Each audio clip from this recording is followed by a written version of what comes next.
आज इस लेक्चर में हम फॉर्मल लैंग्वेज, इनफॉर्मल लैंग्वेज और फाइनाइट इनफाइनाइट लैंग्वेज के बारे में पढ़ेंगे। हमने पिछले लेक्चर में थ्योरी ऑफ ऑटोमेटा की डेफिनेशन, एक्सप्लेनेशन और कंपाइलर के बारे में हमने डिटेल में बात की थी। आज हम सेकंड लेक्चर में लैंग्वेज को डिटेल से पढ़ने वाले हैं। वेरी इंपॉर्टेंट टॉपिक है, सो शुरू करते हैं।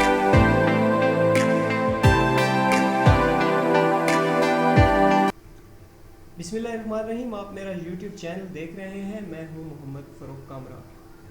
डियर स्टूडेंट, आज हम थ्योरी ऑफ ऑटोमेटा के सेकंड लेक्चर में लैंग्वेज के बारे में पढ़ेंगे। तो सबसे पहले मैं आपको एक कॉन्सेप्ट देता हूं फॉर्मल और इनफॉर्मल लैंग्वेज को समझने के लिए। दोस्तों,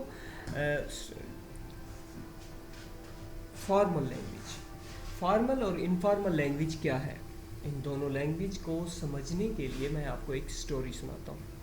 दोस्तों, आप अपनी रोज़मर्रा ज़िंदगी में दो किस्म के लोगों को मिलते हैं। एक उन लोगों को जिनको आप अच्छी तरह जानते हैं, जिनके साथ आप फ्रैंक हैं, और एक उन लोगों को जिनको आप जानते नहीं हैं और उनके साथ आप फ्रैंक नहीं हैं। अब वो लोग जिनको आप नहीं जानते, आप उनके साथ फ्रैंक नहीं हैं, उनके साथ आप बड़े ही सूटेबल वे में आप बात करते हैं, आप पूरी ग्रामर का ख्याल रखते हैं। यानी आप कहते हैं, आए सर, क्या हाल है, कहाँ जा रहे हो, यानी फॉर्मल वे में आप बात करते हो। तो वो जगह, वो सिचुएशन जहाँ पे आप फ्रीली बात नहीं कर सकते, जहाँ पे आप रूल्स में बात करते हो, वो फॉर्मल लैंग्वेज कहलाती है। जैसे कि आप अपने बड़ों के साथ बात करते हो, आप अपने टीचर्स के साथ बात करते हो, तो फॉर्मल वे में बात करते हैं आप। और फॉर्मल लैंग्वेज की यहाँ पर भी यही डेफिनेशन है। देखिए, formal language is used in situation that is more serious and involve people that you don't know well। ऐसे लोग जिनको आप नहीं जानते, उस जगह पर ये इस्तेमाल होती है। formal language are used in situation where informal language are unsuitable। जहाँ पर informal language का काम नहीं है, वहाँ formal way में हम बात करते हैं। formal language are used in situations where informal language is unsuitable।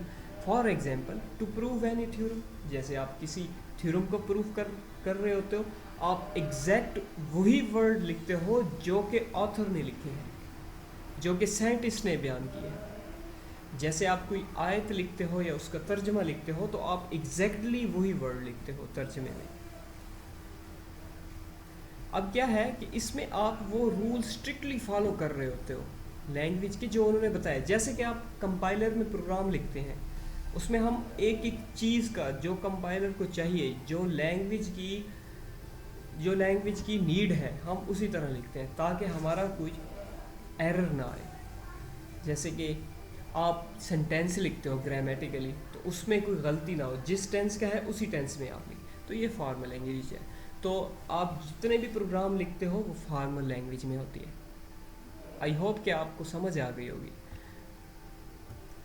Informal language की तरफ पढ़ते हैं। इनफॉर्मल लैंग्वेज इसका उलट है। Informal language are used in situation that is more casual and spontaneous और involve people that you know well.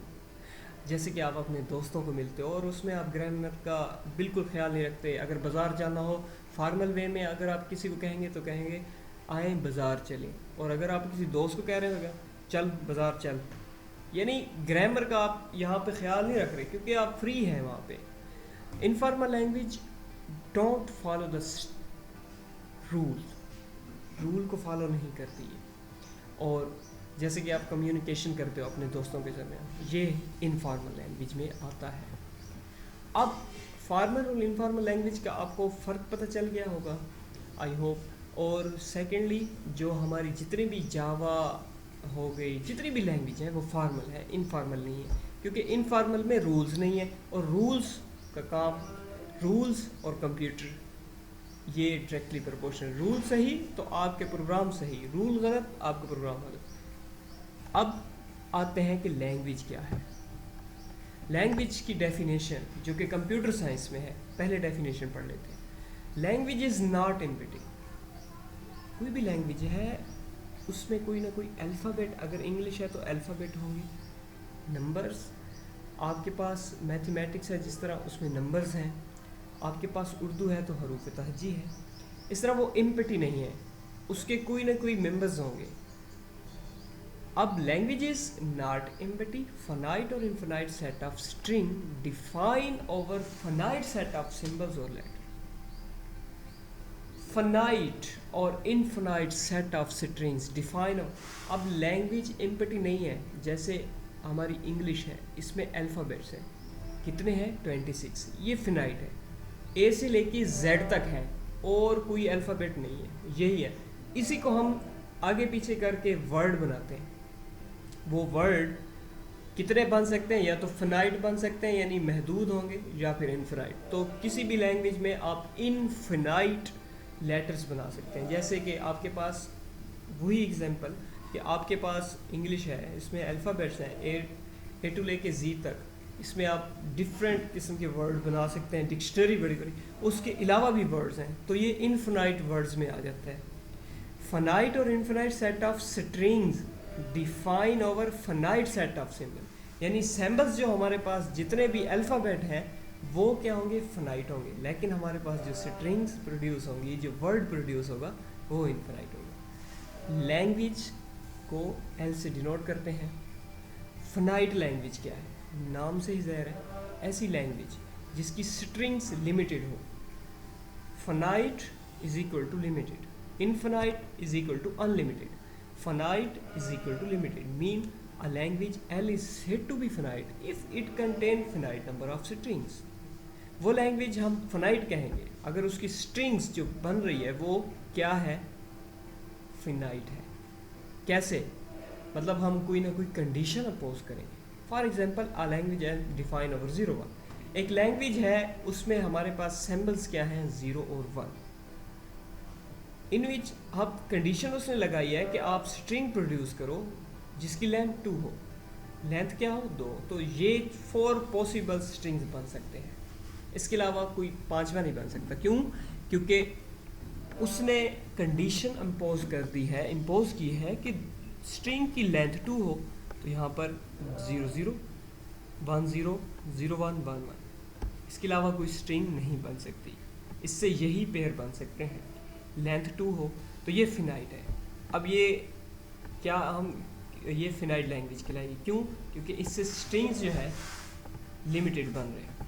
अब infinite language क्या है, इनफिनाइट लैंग्वेज इसी का उल्ट है जिसमें स्ट्रिंग्स आपके प्रोड्यूस होंगे अनलिमिटेड, वो भी देख लेते हैं। पहले इसकी डेफिनेशन की तरफ पढ़ते हैं। A language L is said to be infinite if it contain infinite number of strings. अगर स्ट्रिंग्स उस लैंग्वेज से इनफिनाइट बन रहे हैं तो लैंग्वेज क्या है, इनफिनाइट। अगर आपको स्ट्रिंग के बारे में कंसेप्ट नहीं है तो स्ट्रिंग को आप अब जस्ट आप वर्ड आप कंसीडर कर सकते हैं, अगर आपको स्ट्रिंग के बारे में जानकारी नहीं है, वरना वर्ड और स्ट्रिंग दोनों में फ़र्क है और ये फ़र्क मैं आगे जाके आपको बताऊंगा। एक एग्जांपल देख लेते हैं इनफिनाइट लैंग्वेज की। अ language L define over 0 1 in which every string start with 0। अब ये लैंग्वेज, इसमें भी सिंबल 2 है, 0 और 1, लेकिन इससे जो स्ट्रिंग प्रोड्यूस हो रहे हैं वो अनलिमिटेड हो रहे हैं। क्यों, कंडीशन ही ऐसी है कि जो भी स्ट्रिंग है वो प्रोड्यूस हो और उसका स्टार्ट सिंबल 0 हो, भी लेने हैं, आगे उसने कुछ नहीं कहा। तो सारे स्ट्रिंग जितने भी आप देख रहे हैं 0 1 0, ये भी 0 से स्टार्ट हो रहा है, 0 1 1 ये भी 0 से स्टार्ट हो रहा है, 0 1 1 ये भी 0 से स्टार्ट हो रहा है। आगे तो कोई कंडीशन नहीं है ना, उसने ये तो नहीं कहा ना कि इसकी लेंथ 2 हो, उसने कोई ऐसी कंडीशन नहीं लगाई। सो दोस्तों, ये था लैंग्वेज के बारे में। आप अब नेक्स्ट जो हमारे लेक्चर है वो इससे भी ज़्यादा इम्पोर्टेंट है, इसलिए आपसे गुजारिश है कि आप इन लेक्चर्स को नोट किया करें, कंसेप्ट लिख लिया करें, कोई क्वेश्चन हो वो हमें कमेंट कर दिया करें। लेक्चर अच्छा लगे इसको लाइक करें और शेयर भी करें और सब्सक्राइब करना मत भूलिए। Thanks for watching.